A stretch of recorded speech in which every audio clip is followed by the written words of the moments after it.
Do you really know how your company manages career growth? You've probably heard terms like succession planning, talent reviews, IDPs, but what do they actually mean and how does the process really work? I know, it's easy to get buried in targets and deadlines, but if you ignore this piece, you leave your development to chance. This is why in the HR diary, I will give you the full picture of how it all works. This is the first episode of Talent Development and Career Growth Explained.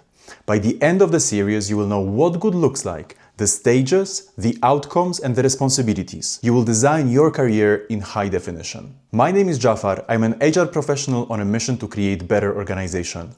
And this is the HR Diary. In this episode, we will cover stage 1, exploration, and its 5 steps. In the next episode, we will talk about the growth conversation, behind the closed door, people growth review, feedback loop and transparency, and application. In the description below, you can download the HR Diary People Growth Guidebook. It's a great companion to this process. It includes all the steps, models, frameworks, everything to help you shape your career in high definition, and it's for free. If you find this valuable, join me on the HR Diary journey, subscribe and click the like button. So stage 1 is the exploration phase. It has 5 different steps. The first one is getting your bearings.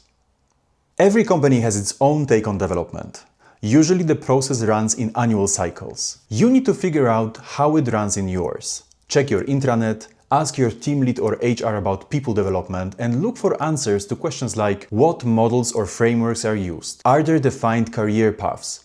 How is potential defined? Is the company using a skill-based approach? And finally, what behavioral competences are expected? Now, behavioral competences might sound technical, but it's really just the set of skills and behaviors your company believes predict long-term success. I covered this in more detail in one of my previous videos somewhere over there. Many companies now have an internal CV or talent profile in systems like Workday or Oracle. Keep yours updated, your education, past experiences, even your willingness to relocate. If your company uses a skill-based approach, even better. It highlights what you can do, not just the titles that you've had. The bottom line is, use the ecosystem around you, everything for your advantage. I once worked with a colleague who seemed quite restless in her role. She was good at it, but something was missing. Instead of waiting for clarity to strike, for some kind of a stroke of inspiration, she treated her career like a research project.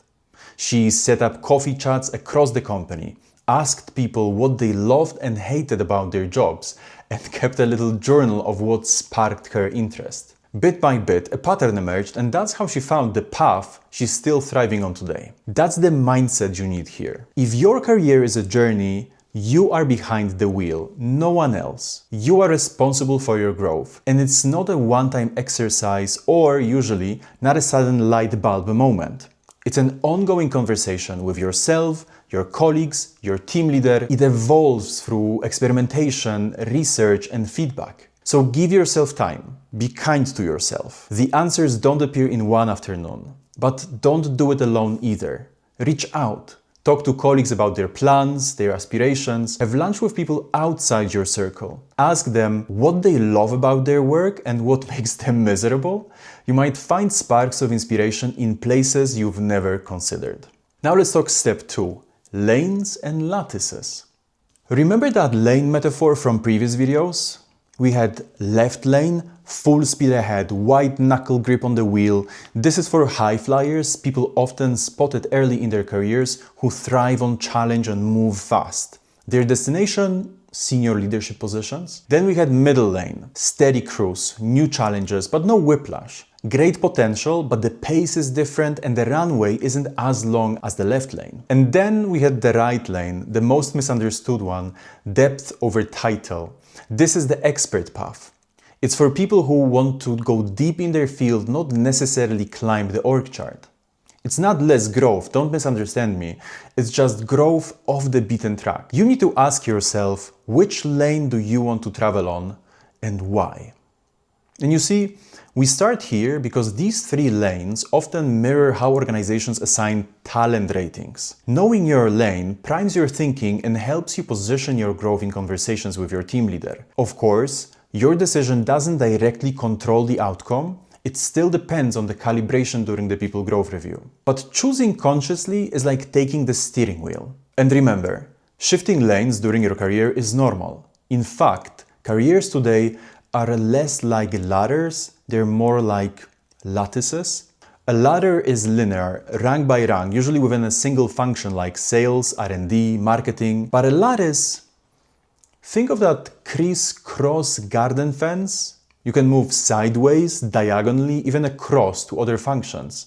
You see moves from sales to marketing, finance to HR, and so on. These moves broaden your perspective. Each one deepens your understanding of how your company creates value. It's almost like earning your own MBA on the job. Let's talk about step 3, exploring the map and finding the destination.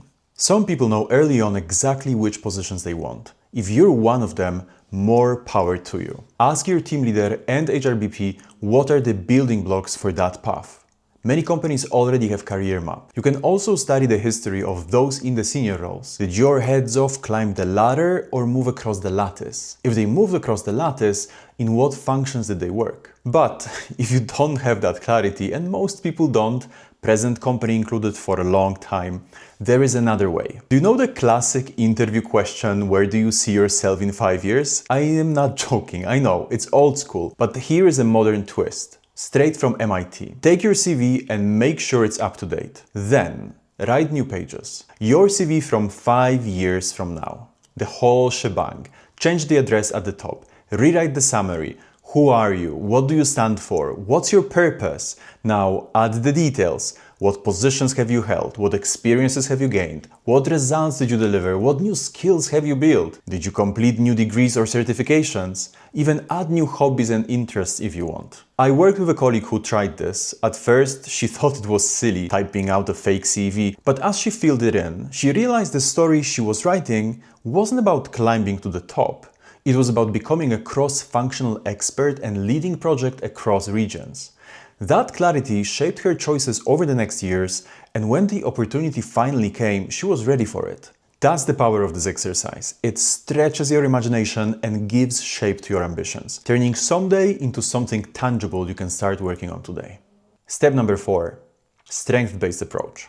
This one is about discovering your strengths and putting them to work. As Marcus Buckingham, author of Go Put Your Strengths to Work, says, a true strength isn't just something you do well, it's something that energizes you. If you're good at something, but you hate doing it, it's not a strength, it's a drain. Psychologist Mihail C., author of Flow, showed that happiness and concentration go hand in hand. We're at our best when fully immersed in an activity. And paradoxically, we often realize how happy it made us only afterward. First, ask yourself, what are things you're both good at and enjoy doing? Use the matrix from the HRD People Growth Guidebook to visualize it better. And then experiment. For 1 week, pay attention to how different activities make you feel. Which ones draw you in? Which ones do you want to practice, study, grow in, even if they don't feel easy? To help you zoom in on the strengths, follow up with the questions. What abilities colleagues seek you out for? When have you felt the most motivated at work in the last year and why? Which of your tasks felt meaningful beyond hitting targets? What are your gaps? And does it make sense to close them, or does it make sense to double down on your strengths? You can also use tools like Clifton Strengths Finder or VIA Character Strengths. VIA is for free. Clifton costs about $60. I know it's not cheap, but its methodology is excellent, and maybe your company can foot the bill. It breaks your talent DNA into 34 strengths, with the top 5 as your signature. Each comes with a detailed description and practical tips. I did mine in 2021, and honestly, it still feels eerie how accurate it is. It's just me. I love learning new things, I'm intrigued with unique qualities of people I meet, and I love discerning the high-level strategic patterns. Once you know your strengths, share them with your team leader, your colleagues, even your mentors. Then, start steering towards tasks, projects, or roles when you can put them to use. And let's be real, no job will ever be made up only of things you love. But the closer you can get to tilting your work towards your strengths, the more energy you will have and the faster you will grow. Step number 5, individual development plans. Hopefully by now, some ideas have started to take shape in your head.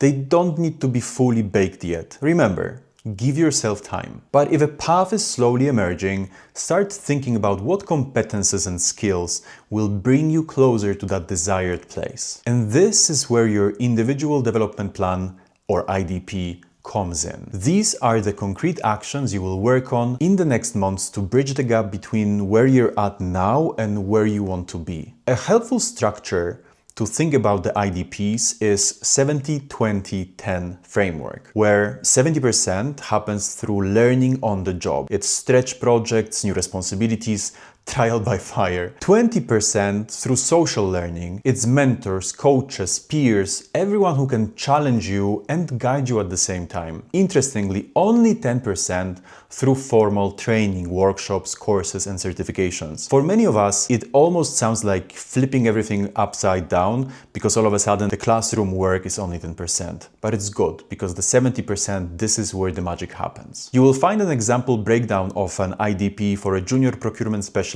in the PDF linked below. And finally, here's the key. State your ambitions clearly from the start.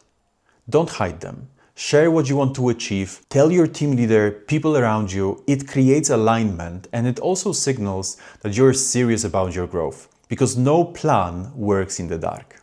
In the next episode, we will talk about the remaining parts. By the end, you will have a full overview. To help you design your career in high definition, download the HRD People Growth Guidebook. And remember, the system only works if you do the work. Experiment, iterate, apply. That's how people grow. If you found this helpful, join me on the HR Diary journey. Subscribe and click the like button. Stay curious.